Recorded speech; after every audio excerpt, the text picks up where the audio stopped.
Hi, my name is Sasha Tadayoni, and I am an aspiring kickboxer. It started in 2014. I was working at an IT company right after I graduated university. I'd always wanted to be a professional athlete in kickboxing. The IT field had always been a place where I was going to make my money, to go pursue the things that I really wanted to pursue. However, I got to a higher level in IT and started taking on more responsibility. The money was great. I ended up getting my own apartment, nice car, all the things I could have asked for. I truly believe now that I'd strayed from my path, and that's why the next few things that happened was going to be that of suffering.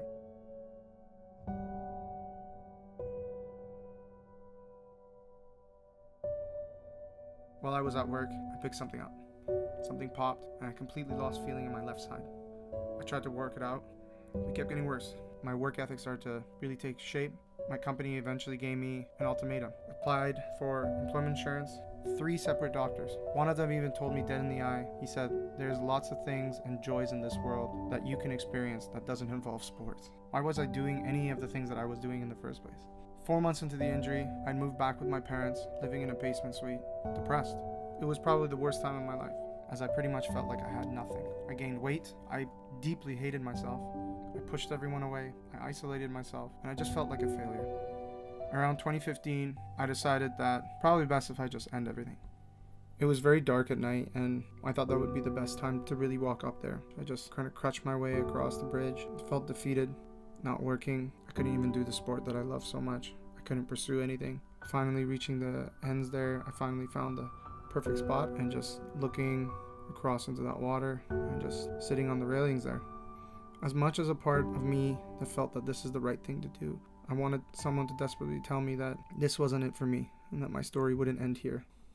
I felt like it would be better off this way if I wasn't in everyone's way.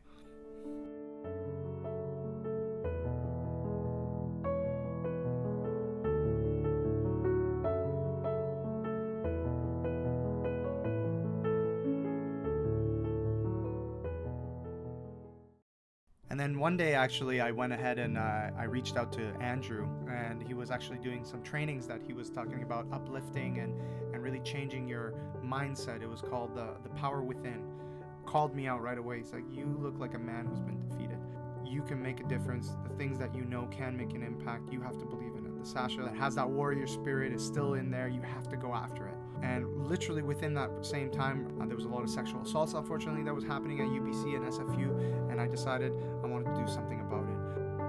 One thing I realized is that I can't control anything in my life, but what I can control is my attitude towards adversity, how I face challenges. These are all within my power. If you feel that there is something calling into you, listen to it. It wants you to overcome whatever hardships that you're facing. None of what I have accomplished has been by myself. It is through the help of others. Fights out of Surrey, BC, and represents WKX. Official fight weight 162.2 pounds. Please welcome Sasha Tadayoni. Andrew actually helped me find a location. I just offered to teach for free so that I can impact people with these programs. I knew this was going to be the end of my story, and if I wasn't going to be able to fight again, at least I would be able to make an impact and try to empower other people with the things that I learned throughout the years. And it was with the help of my coaches and mentors and Andrew himself who finally reached out and said, "Hey, why don't you make a business out of this?" And officially, as of January 2017, Modern Warrior began. It obviously wasn't easy at the beginning. A business is definitely not what I was expecting when the injury first took place, but the business did pick up. People did start showing up. People kept coming back. So if there's one piece of advice I would really want to give, is that if you're facing a challenge, maybe open up your heart and go help someone else. It might put your own stresses and your own problems in perspective and give you an opportunity to grow past the speed bump that you've created for yourself in your life, or the challenges that are faced against you. You'll be able to overcome them. 4 months into the business and teaching and impacting and empowering, my back began to heal. I started walking without the cane. I took the braces off. I was finally free again. As I kept training these people, they're the ones who really started that fire again to go back into training. One of my instructors in my Kyokushin karate, he said, "Sometimes things happen in our lives and our fire is burnt out, but that ember is still always lit and always in you. And that ember will continue being lit until something else triggers it and the fire will burn again." That's what I felt throughout my injury, and that's what it always was about. But it was my students who eventually turned around and told me that, hey, you should give competing a chance again. 6 months into teaching and Modern Warrior opening up, I got to a point where I can actually start training again, and I gave it a shot. And throughout that time, I've had multiple fights. I'm now part of Team Canada for Kyokushin Karate, IKO Nakamura. I'm ranked #1 kickboxer in BC, and it just keeps going and going up. The dream of going pro is now fully alive and fully possible. My name is Sasha Tadayoni, and I'm a future professional kickboxer.